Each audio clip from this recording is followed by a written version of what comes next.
Você abrir sua Bíblia em Daniel, capítulo 1. Livro de Daniel, capítulo 1, versículo de número 1 também, em diante.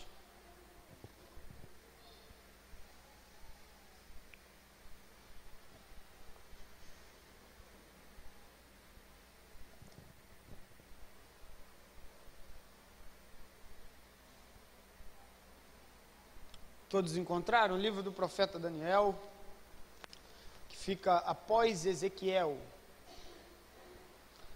Fica após o livro de Ezequiel. Amém? Daniel capítulo 1. Versículo de número 1. Quem não achou pode dar uma olhadinha aqui para o meu lado, que tem aqui à minha direita. Vamos ler todo o capítulo 1? Gostaria que os irmãos prestassem bem atenção nesse momento, para que a gente possa estar refletindo um pouco na palavra do nosso Mestre Jesus e os ensinamentos que há nas Escrituras a respeito do Evangelho. Diz assim: no terceiro reinado de Jeoaquim, rei de Judá, veio Nabucodonosor, rei da Babilônia, a Jerusalém e a sitiou. O Senhor lhe entregou nas mãos a Jeoaquim, rei de Judá, e alguns dos utensílios da casa de Deus. A estes levou-os para a terra de Sinar, para a casa do seu Deus, e os pôs na casa do tesouro do seu Deus. Disse o rei Aspenaz, chefe dos seus eunucos, que trouxesse alguns dos filhos de Israel, tanto da linhagem real como dos nobres, jovens sem nenhum defeito, de boa aparência, instruídos em toda a sabedoria, doutos em ciência, versados no conhecimento, e que fossem competentes para assistirem no palácio do rei e lhes ensinasse a cultura e a língua dos caldeus. Determinou-lhes o rei a ração diária das finas iguarias da mesa real e do vinho que ele bebia, e é que assim fossem mantidos por 3 anos, a cabo dos quais assistiria diante do rei. Entre eles achavam dos filhos de Judá, Daniel, Ananias, Misael e Azarias. O chefe dos eunucos lhe pôs outros nomes, a saber, a Daniel, a de Beltesazar, a Ananias, o de Sadraque, a Misael, o de Mesaque, e a Azarias, o de Abdinego. Resolveu Daniel firmemente não contaminar-se com as finas iguarias do rei, nem com o vinho que ele bebia. Então pediu ao chefe dos eunucos que lhe permitisse não contaminar-se. Ora, Deus concedeu a Daniel misericórdia e compreensão da parte do chefe dos eunucos. Disse o chefe dos eunucos a Daniel: tenho medo do meu senhor, o rei, que determinou a vossa comida e a vossa bebida. Porque, pois, veria ele o vosso rosto mais abatido do que os outros jovens da vossa idade. Assim, porieis em perigo a minha cabeça para com o rei. Então disse Daniel ao cozinheiro-chefe, a quem o chefe dos eunucos havia encarregado de cuidar de Daniel, Ananias, Misael e Azarias: experimenta, peço-te, aos teus servos 10 dias, e que nos deem legumes a comer e água a beber. Então se veja diante de ti nossa aparência e a dos jovens que comem das finas iguarias do rei, e segundo vires, age como os teus servos.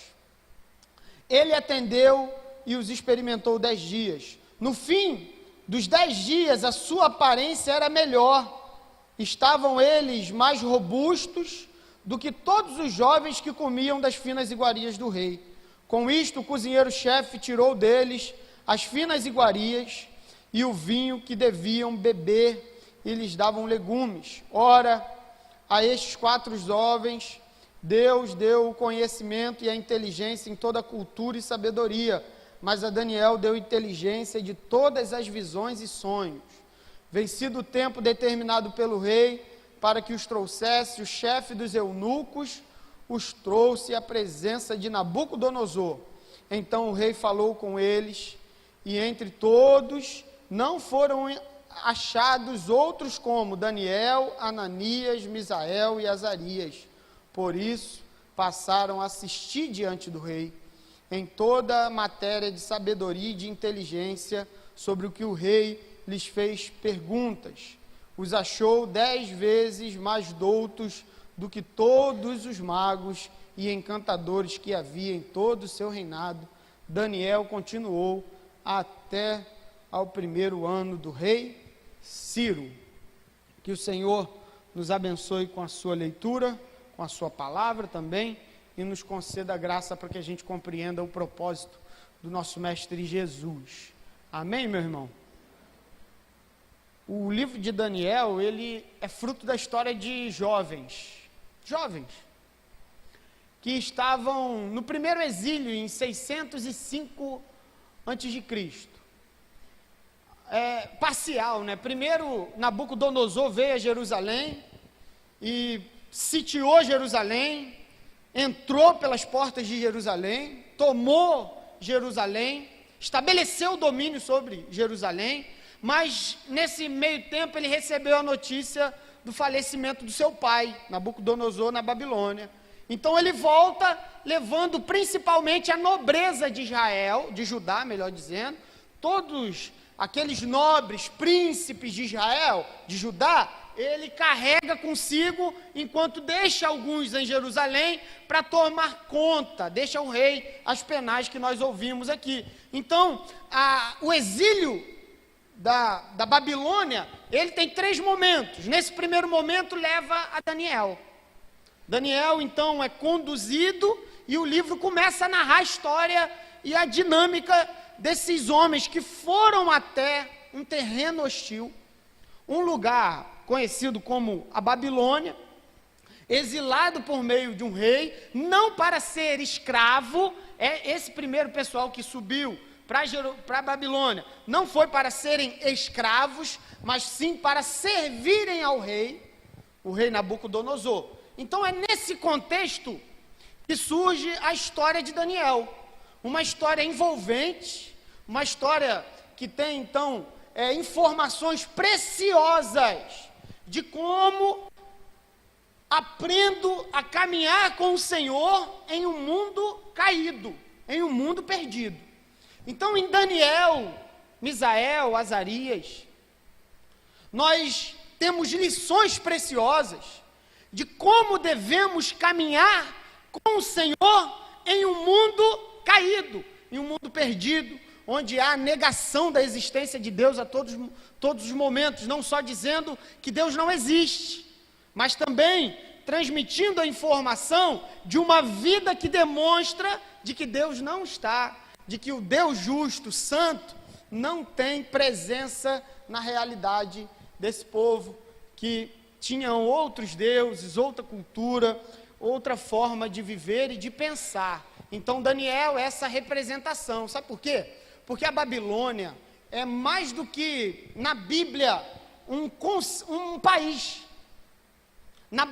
O conceito que a Bíblia desenvolve sobre Babilônia é a representação bíblica de um mundo criado sobre os desígnios humanos, manifestado por meio da desobediência.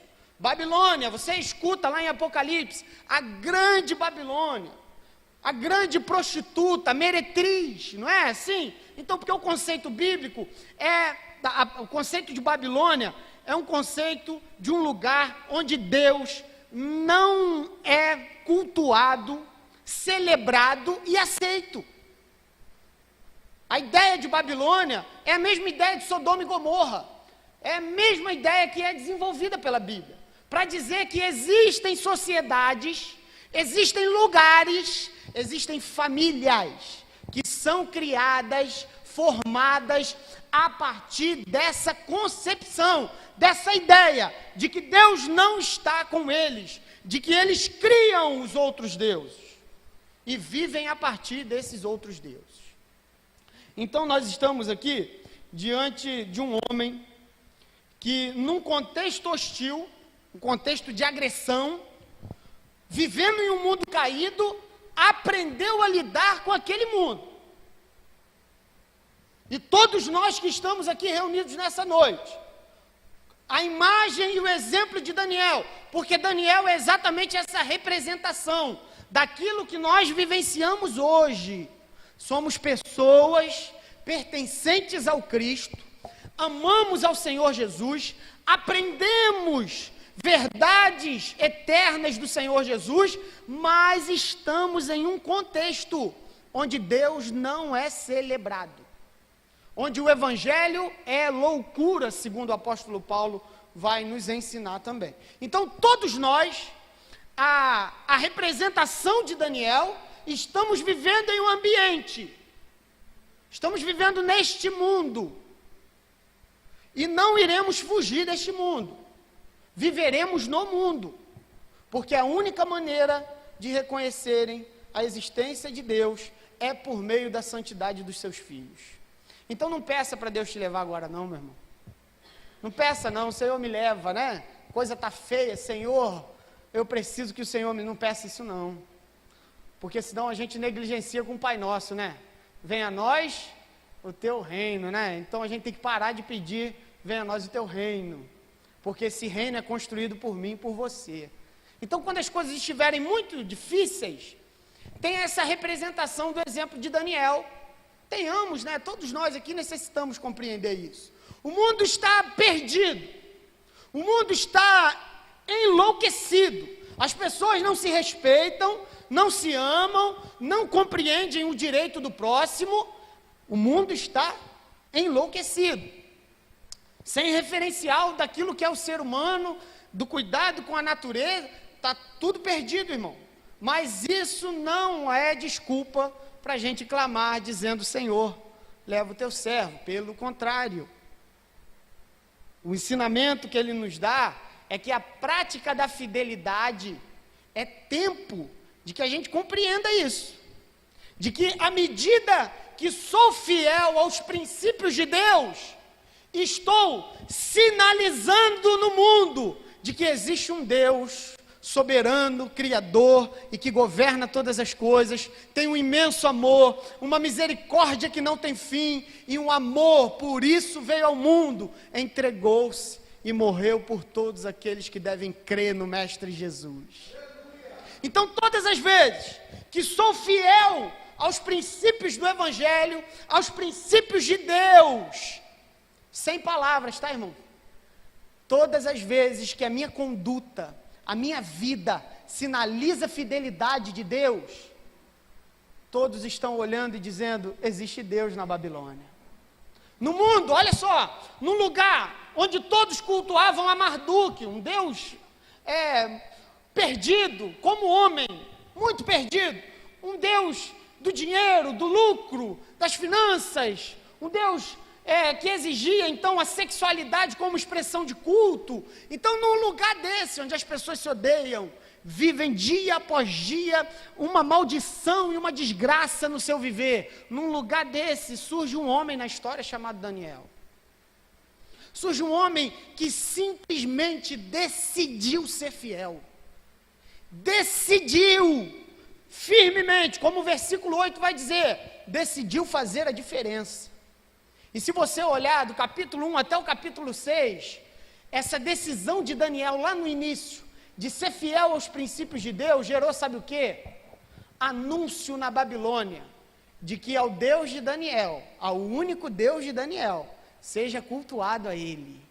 Então num lugar onde haviam muitos deuses, o único Deus é exaltado. Por quê? Pela fidelidade, pela prática de vida de Daniel, pela forma como ele vivenciava.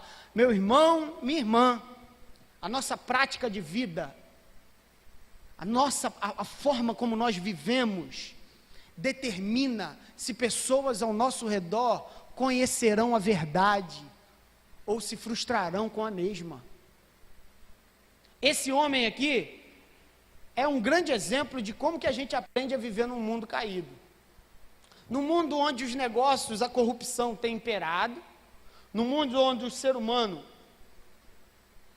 ele está perdendo o direito da vida, estão agredindo, agressões para lá, onde as relações até familiares estão ficando perdidas, a gente já não sabe quem é pai, quem é mãe, tá tudo, filho já não respeita pai e mãe.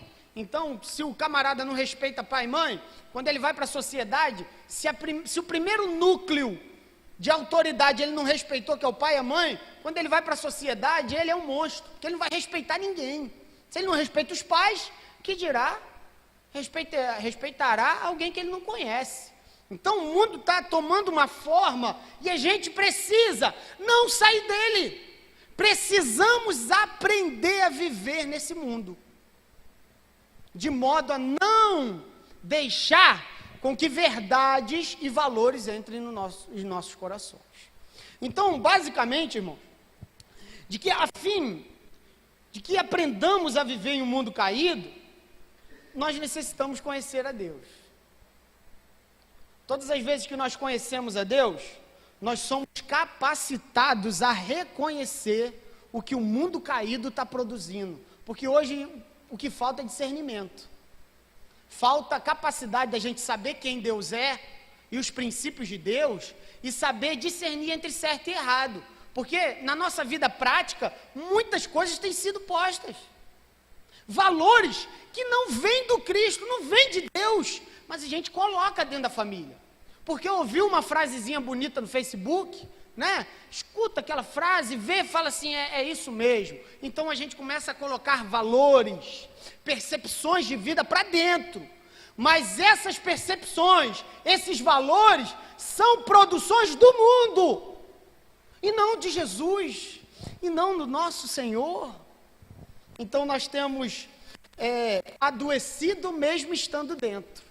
Nós temos vivenciado uma experiência no Brasil, que em 2010 o IBGE fez a pesquisa. Somos 43 milhões de gente que professam a fé evangélica, mas no Brasil, um dos maiores índices de corrupção. Então 43 milhões de cristãos conseguem fazer uma cócega, né? Conseguem mostrar que estão aqui. Qual é a nossa diferença para 12 homens e para 43 milhões? É isso que a gente precisa refletir. Alguma coisa está acontecendo nesse caminho, porque nós não estamos aprendendo a viver no mundo caído. Nós estamos querendo sair dele. Não é tempo de sair dele não, irmão.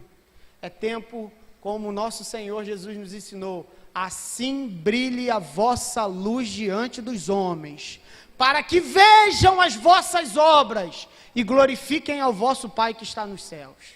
Boas obras geram luz, e luz dissipa trevas, irmãos. Chamado para as boas obras implica em dizer a maneira como eu vivo. Então hoje nós iremos falar apenas da vida profissional. Todos nós aqui temos uma profissão, caminhamos, e mais do que nunca a gente precisa aprender a lidar com a vida profissional.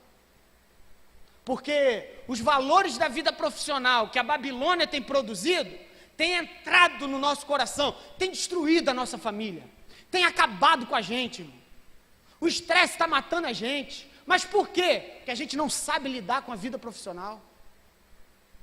Sabe por que a gente tem ficado, as nossas famílias têm sido destruídas? Porque a gente não tem a capacidade, como servos do Senhor, de parar um minuto e refletir que o nosso trabalho, a maneira como estamos vivenciando o nosso trabalho, não tem nada de Deus.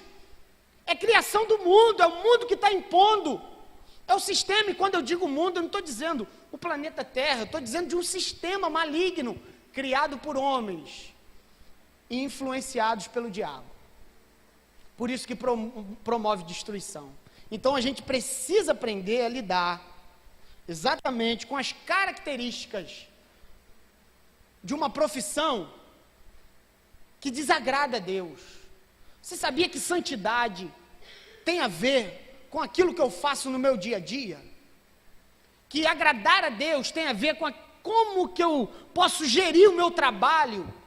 Porque eu posso estar na igreja apresentando o melhor culto, ao meu ver, mas a minha relação profissional é fruto do diabo, da produção humana. Então olha só, eu cultuo ao Cristo, mas vivo pelos princípios diabólicos e humanos. Então não tem como separar. Aquilo que faço na igreja precisa ter desdobramentos na vida, irmão. aquilo que eu faço no meu dia a dia, a maneira como eu vivo, como eu lido com a minha família, como eu lido com a minha profissão, que é tão importante quanto. Então nós vamos ver aqui duas características rápidas sobre uma profissão produzida pelo mundo. É exatamente isso, uma vida profissional produzida por esse mundo caído, que tem valores de destruição. Então a primeira ideia é de que, a primeira característica é de que uma vida profissional do mundo é fruto de uma idolatria não declarada. Uma vida profissional que você retira valores do mundo para aplicar no seu dia a dia é fruto de uma idolatria não declarada. Porque a ideia de idolatria, a ideia que a Bíblia traz sobre idolatria é o que está no centro da tua vida. Quem está no centro da vida? Onde todas as coisas ao redor contribuem para que esse centro aqui seja mantido, prevaleça, permaneça. O que é o centro da minha e da sua vida? Qual é a ideia central? Qual é o princípio que todas as coisas estão girando em torno? Família, Deus, vida. Qual é o fundamento da nossa vida? Qual é o centro da nossa vida? Que se nós perdemos tudo. E aí, pouco tempo, saiu nos noticiários de que homens e mulheres que estavam sendo conduzidos por essa onda de desemprego estavam cometendo suicídio, porque perderam a razão de viver, porque o trabalho deles era o centro da vida, onde tudo girava em torno. Então, quando a gente fala de idolatria, a gente está falando exatamente dessa centralidade, onde tudo gira em torno de esforço, família, tudo está girando em torno daquilo, e de como é que as coisas são feitas. Então, aí a gente tem uma outra ideia, porque o apóstolo Paulo, lá em Romanos capítulo 1, versículo 23, vai dizer exatamente isso, de que mudaram a glória de Deus incorruptível em semelhança de homem corruptível. Sabe o que isso quer dizer, irmãos? Que a idolatria é fruto da nossa criação. Sabe o que é a ideia que a idolatria é? É quando o homem recebe dádivas, presentes de Deus, benevolências, ajuda, recebe filhos, recebe um bom emprego, um bom negócio, recebe bons relacionamentos, e o homem faz disso seu Deus. Essa é a ideia de idolatria. Quem cria o Deus, segundo a sua própria concupiscência, segundo o seu desejo carnal, é o homem. Quem cria esse Deus é o homem. Então a idolatria é fruto da nossa criação. O que está no centro? Essa é a pergunta. Porque Daniel tinha ao seu redor uma diversidade grande de deuses para confiar. Tudo criação de homem. E ele poderia criar o seu próprio Deus. Porque a ideia de idolatria não é uma ideia de que eu recebi algo e passo a cultuar, a louvar. Porque a gente pode louvar a Jesus, mas a nossa vida não gira em torno de Jesus. Porque eu tomo decisão sem perguntar a Ele. Eu faço o que eu quero da minha vida, mas Jesus não tem nada a ver, mas eu louvo a Jesus. Então sabe qual é o nome disso? Idolatria não declarada. É quando eu tenho um Deus no meu coração que não é o Cristo, mas eu estou na igreja, adoro o Cristo, louvo o Cristo, mas a minha vida, as decisões que eu tomo, a maneira como eu vivo, como eu me relaciono, tem nada a ver com Cristo. É puramente aquilo que eu entendo. Então, nós vamos ver aqui duas causas, basicamente, de onde nasce a idolatria do trabalho. A idolatria do trabalho, primeiramente, nasce de um descontrole quanto ao nosso instinto de sobrevivência. Irmãos, todos nós queremos sobreviver e estamos lutando para sobreviver. Nós somos mais um nessa selva de pedra, buscando nosso lugar ao sol, não é assim? Então, estamos buscando sobreviver. Estamos buscando cuidar da nossa família. Estamos buscando cuidar daqueles que são nossos. Estamos procurando cuidar de si mesmo e buscar na nossa trajetória conforto. Estamos buscando riquezas. Estamos buscando muitas coisas. Porque isso é fruto do nosso instinto de sobrevivência. Nós temos que sobreviver. Mas, entretanto, essa característica humana, ela torna-se doentia quando a gente entende, sabe o quê? De que a nossa sobrevivência depende apenas de mim. Quando eu entendo, sabe o quê? De que para sobreviver, eu não preciso de mais ninguém. Eu tenho que sobreviver sozinho. O nosso instinto de sobrevivência nos torna, sabe o quê? Seres humanos incapazes de raciocinar e reconhecer Deus. Não vemos Deus, vemos apenas a nossa cobiça, o nosso interesse. Quando a gente entende, irmão, que para permanecer de pé é fruto exclusivamente do meu trabalho, o nosso instinto de sobrevivência começa a fracassar. Começa a tornar-se, sabe o que? Uma doença. E a gente começa a colocar o mundo dentro do nosso coração. Começa a colocar, sabe o que? Tudo de ruim dentro. E começa a dizer, sabe o que para Deus? Não importa se a sua palavra diz que o Senhor é sustentador, eu consigo sozinho. Todas as vezes que nós entendemos isso, deixamos de ter a velha confiança, mas que faz com que permaneçamos de pé todos os dias, de que quem nos sustenta é o Senhor, irmãos. De que se Ele disser acabou o ar, acabou. Uma bactéria acaba comigo e com você numa questão de segundos. Irmão. Nosso instinto de sobrevivência faz com que a gente desfrute de uma cegueira implacável. Nós somos cegos, incapazes de compreender o Criador na vida. A gente descartou Deus porque a gente quer sobreviver. E a gente entende que só dá para sobreviver por fruto do nosso trabalho. Então eu trabalho, eu me mato de tanto trabalhar, eu acabo com a minha família por causa do meu trabalho. E digo para o Salvador, a mim, minha vida pertence a mim, e eu não creio que alguém, além de mim mesmo, possa me sustentar. A nossa prática de vida diz muita coisa para Deus, tá, irmão? A maneira como a gente vive diz muito a respeito daquilo que a gente crê.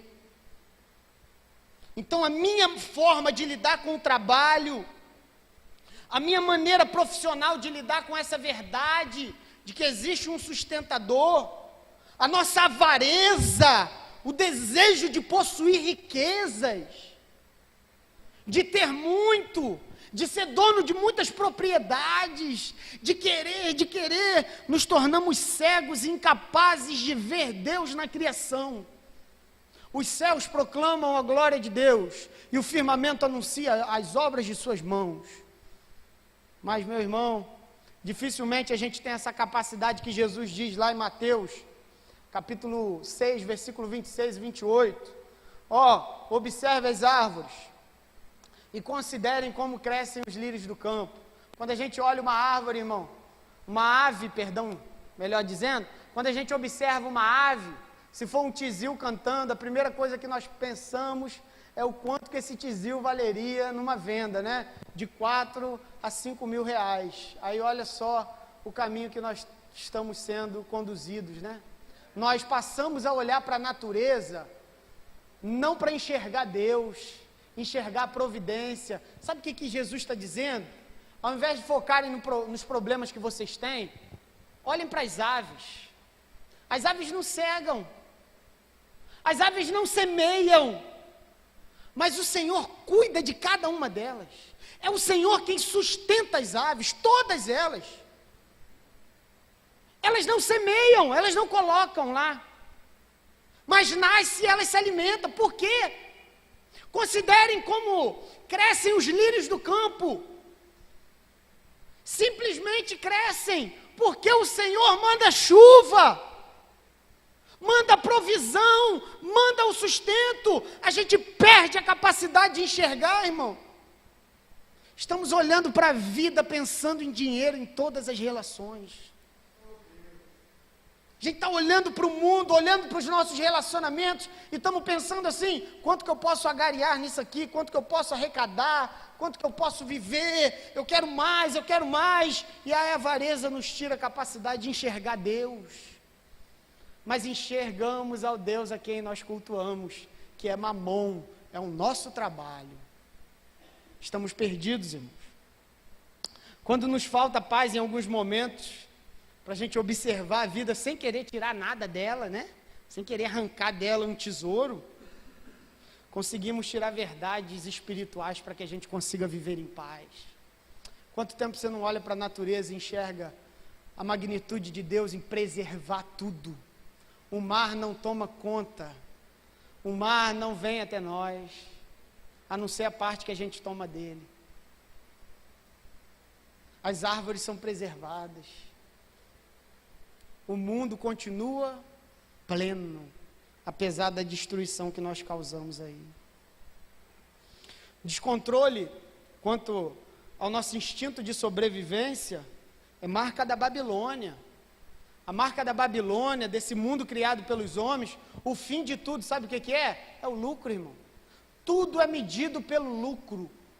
Tudo é falado por meio de lucro. Tem que ter o R cifrão. Se não tiver, não conversamos.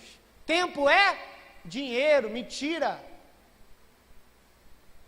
Enquanto eu trabalho, arrecado finanças, só mostramos quem é o nosso Deus. Nosso Deus é o nosso trabalho, é o Mamon. E ainda a gente vem aqui e cultua o Cristo. A gente precisa da intervenção de Deus na nossa vida, porque isso a gente está colocando para dentro. Estamos causando uma destruição imensa dentro de nós mesmos. Sabe qual é a segunda causa de onde nasce a idolatria ao trabalho? Nasce da nossa decisão, consciente ou não, de não se relacionar com o Pai.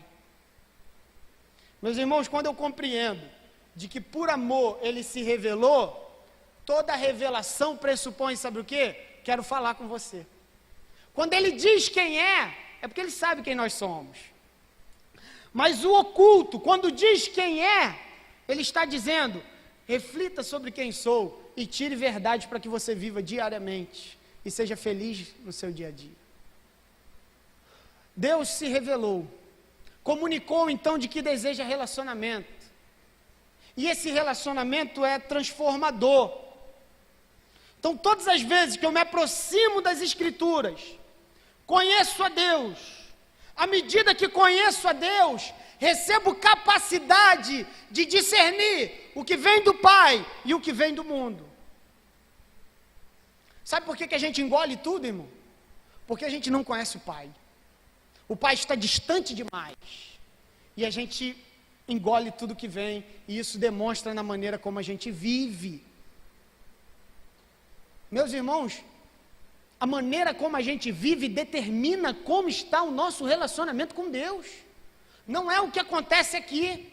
O que acontece aqui deve ser parte integrante da maneira como eu vivo. Então, quando a maneira como vivo, como experimento a vida profissional, sentimental, familiar, diz se o Evangelho está fazendo efeito ou não. Diz se o meu Deus é o Cristo ou não. Diz muita coisa, meu irmão. Então, a nossa incapacidade, primeiramente, advém do nosso tempo. O nosso tempo está curto, mas está curto para tudo aquilo que é secundário, porque nós temos tempo para tudo aquilo que damos prioridade. Nós temos tempo para tudo, irmão. Nós temos 24 horas num dia. Essa não é a melhor desculpa. Nós temos tempo para tudo aquilo que priorizamos. Então, todas as vezes que eu priorizo conhecer a Deus, aproximo-me dEle, recebo dEle características para rejeitar aquilo que vem de fora. Aquilo que é fruto, sabe de quê? De destruição. O que vem de fora me destrói, me consome, me torna refém e aniquila o meu ser. Nós temos tempo para tanta coisa, irmão, porque nós priorizamos as outras coisas. Infelizmente, sabe por que a nossa vida com Jesus, ela não tem um progresso maior? É porque nós esquecemos de que buscar em primeiro lugar o reino dos céus e a sua justiça, e as demais coisas vos serão acrescentadas. Nós buscamos as demais coisas, e o reino do céu e a sua justiça fica quando sobra tempo, porque nós revelamos o Deus a quem nós pertencemos. A maneira como nós vivemos demonstra o Deus a quem você pertence, o Deus a quem eu pertenço. Então nós perdemos a oportunidade, meu irmão, perdemos a oportunidade de conhecer, sem dúvida, uma das características mais sublimes do nosso Senhor, que é ser sustentador. Se tem uma característica em Deus que nos salta aos olhos, é que Ele sustenta todas as coisas.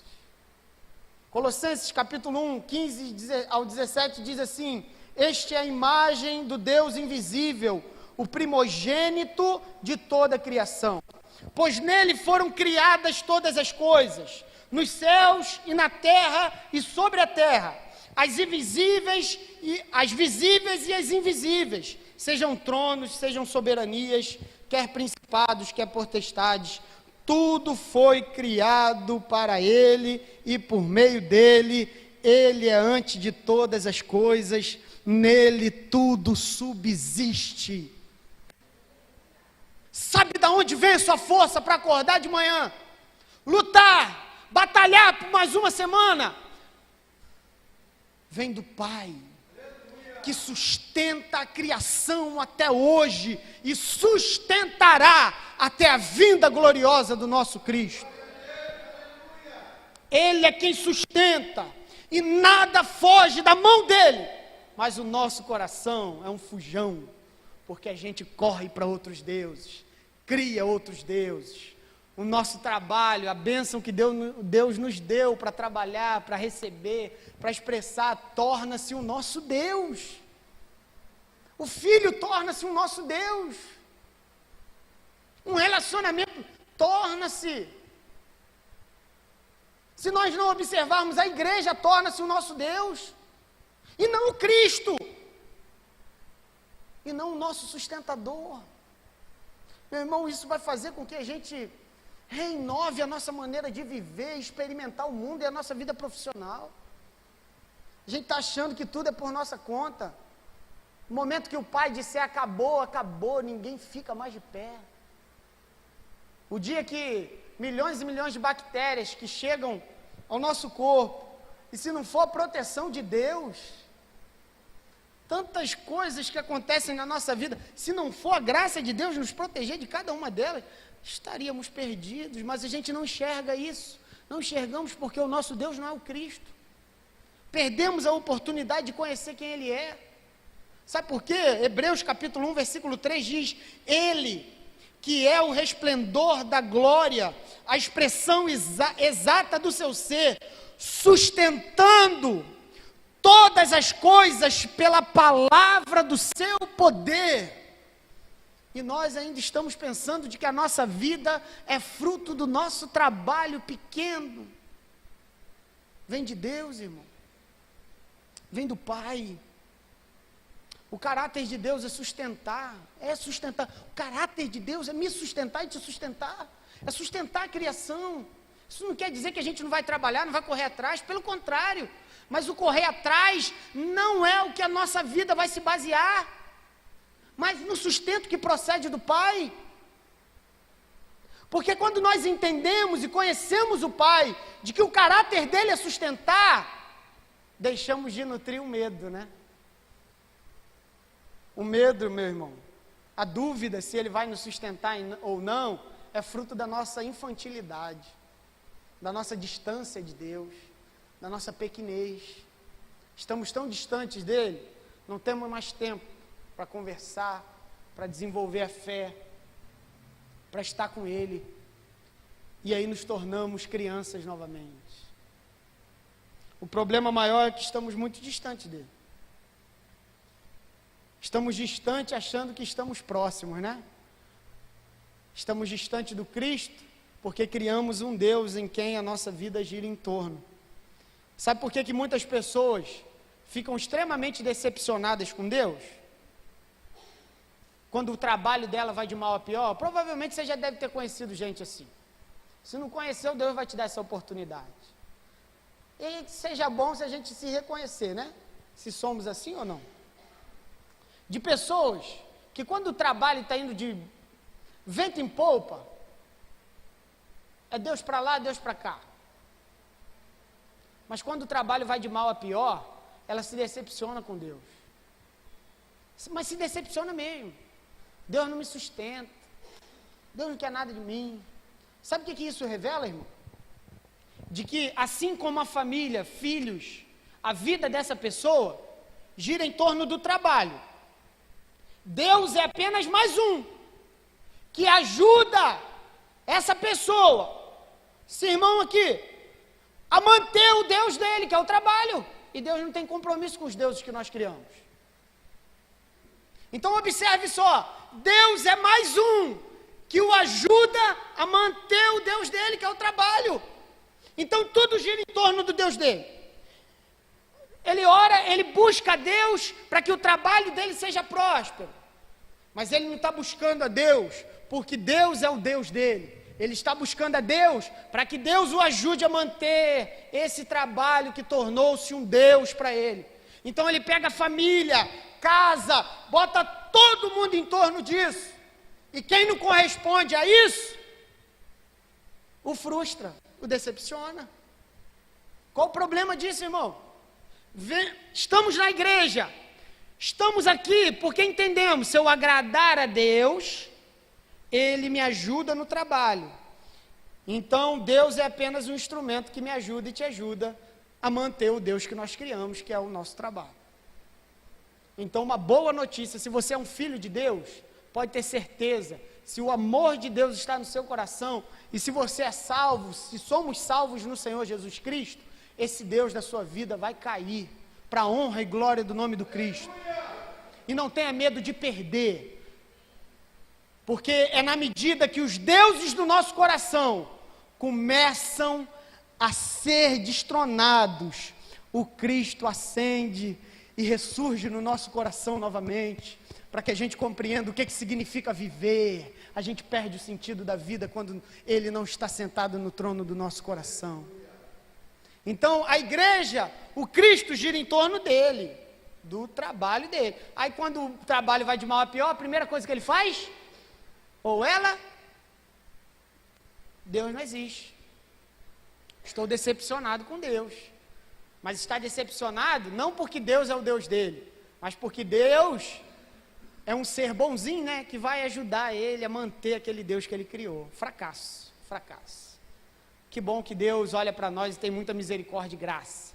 E que Deus comece a quebrar deuses criados pelo nosso coração. Que o trabalho, a gente perca o trabalho, tá, irmão?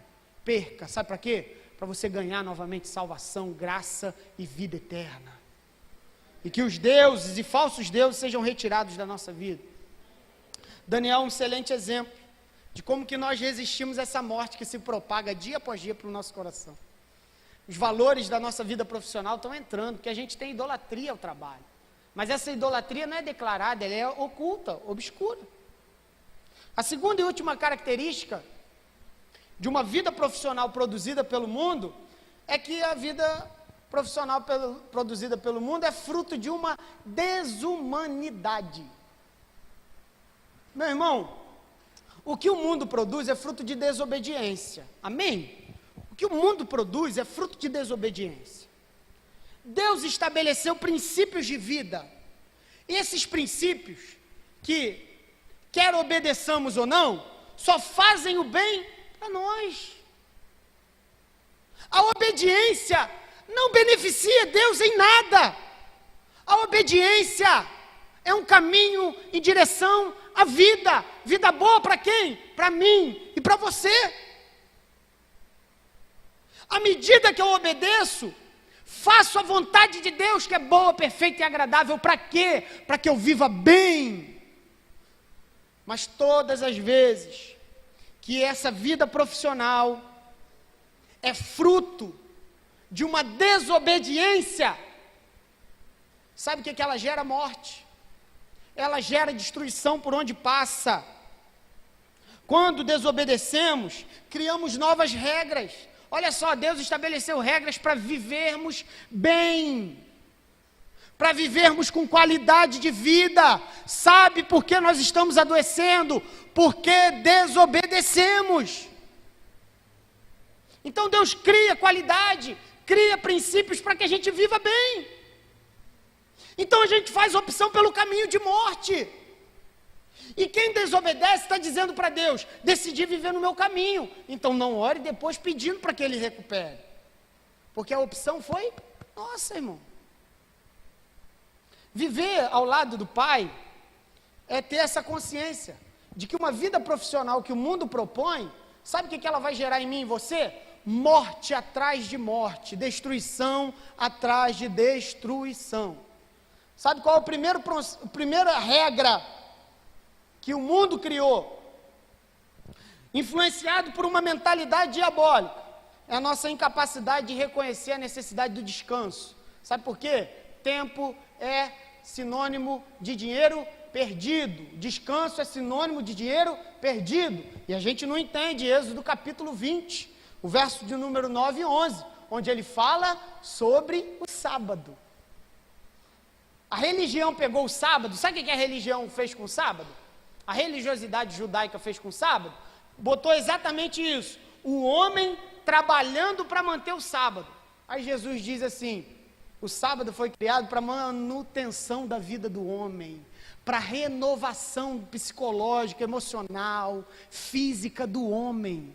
O sábado não foi criado para ser um Deus. O sábado foi criado para renovação, para relacionamento uns com os outros, para expressão de vida religiosa, de caminhar com Jesus, de separar um dia para estar em família. A gente perdeu tudo isso.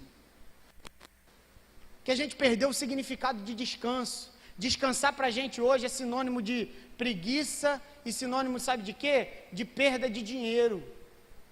Porque a gente está mais interessado no dinheiro. Olha só, Deus cria um dia para que a gente tenha a oportunidade, sabe do quê? De renovar a vida.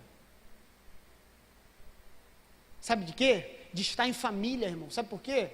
O tempo que você tem hoje aqui, ele não volta mais.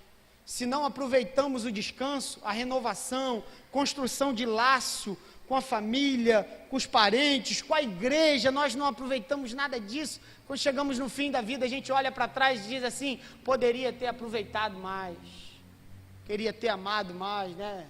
Ter visto o sol nascer, toda aquela negar. Chegou no final da vida, todo mundo quer ver o sol nascer, né, irmão? Queria ter amado mais, sonhado mais. Perdeu, irmão. Perdeu porque não cumpriu o propósito, não cumpriu o princípio de vida que o Pai estabeleceu. E aí, nós estamos produzindo um estrago na nossa família imenso por causa da nossa falta de descanso, que nos renova e renova quem está perto da gente. Aí sabe por que o filho já não consegue mais entender a autoridade de ninguém? Porque ele está sendo criado por outros e até mesmo pela professora. Sabe por que o esposo e a esposa já não têm mais relacionamento agradável? Porque eles não têm um dia para fazer a manutenção do seu relacionamento. Não tem um dia para acertar, para conversar, para se amar. Amém, irmão? Oh, louvado seja Jesus. Entendeu, irmão? Não tem um dia, a gente perdeu isso. Perdeu porque a gente quer conquistar o mundo e acaba perdendo a alma, perdendo o que é mais essencial para viver. A gente está adquirindo essas coisas. Filhos distantes dos pais, morando no mesmo teto. Filhos doentes e os pais preocupados em enriquecer. O filho pedindo socorro no silêncio e os pais estão preocupados em enriquecer e conquistar o mundo quando não conquistaram a sua própria casa. Nós perdemos o sinônimo de que uma semana só é completa quando se tem um dia de descanso. E não é descansar com tédio, né, irmão? Descansa já pensando no trabalho, não. é um descansar que nos renove, que faça com que os nossos relacionamentos uns com os outros seja produtivo.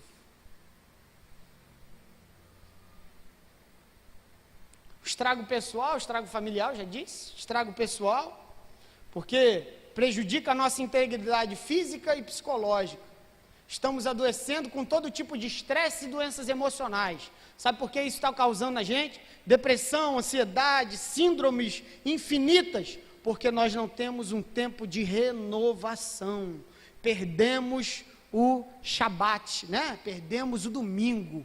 Hoje domingo é dia de trabalho, não é dia de você almoçar em família, assistir uma boa aula de escola dominical, ir para casa celebrando a vida, cultuando a Deus, voltar e dizer muito obrigado, Senhor, por esse dia de renovação. Tornou-se um dia de trabalho, estamos atraindo doenças. A que preço nós temos conquistado, irmão? A que preço nós temos conquistado tantas coisas, né? Talvez você tenha um carro do ano, tenha a melhor casa, a preço do quê? A preço da perda da família, perda de saúde, e no final das contas a gente vê que tudo é correr atrás do vento. Só quem constrói coisas eternas pode confiar em Deus, o seu futuro. A gente lê, mas a gente não confia nisso aqui não. Estamos encegueirados em conquistar o mundo e perdemos quem está em casa. O preço é porque nós não confiamos na provisão. E lemos o Salmo 127, mas não cremos naquilo que o Salmo 127 diz. Inútil vos será levantar de madrugada, repousar tarde, comer o pão que penosamente granjeaste. Aos seus amados ele o dá enquanto dormem. Enquanto a gente ficar nesse ritmo frenético, irmãos, atrairemos destruição. Sabe por quê? Porque o que o mundo produz é morte. Chega de morte para a sua vida, mesmo estando perto da vida que procede do Pai. É quando a gente entende de que a nossa vida profissional, ela fala também de como está a nossa vida espiritual, em quem nós confiamos e o que nós temos feito. É tempo da gente rejeitar essa vida profissional que vem do fruto do humano, é fruto humano e fruto diabólico, se propaga no nosso coração e quer produzir, sabe o que em nós? Destruição, morte, estando aqui todo domingo e louvando ao Senhor, mas lá fora morrendo dia após dia, porque não conseguimos discernir o que a Babilônia está produzindo para a gente. E a gente tem botado para dentro, coisa para dentro da família. Quando a gente vê a bomba explode, está todo mundo destruído dentro de casa. Sabe por que está todo mundo destruído dentro de casa? Porque a gente não tem a capacidade de reconhecer o descanso como necessário. Minha oração hoje, irmãos, para cada um de nós, sabe qual é? Para a nossa experiência como igreja, como pessoas. Para que o exemplo de Daniel, essa expressão de gente que permanece fiel, possa aplicar-se na minha e na sua vida.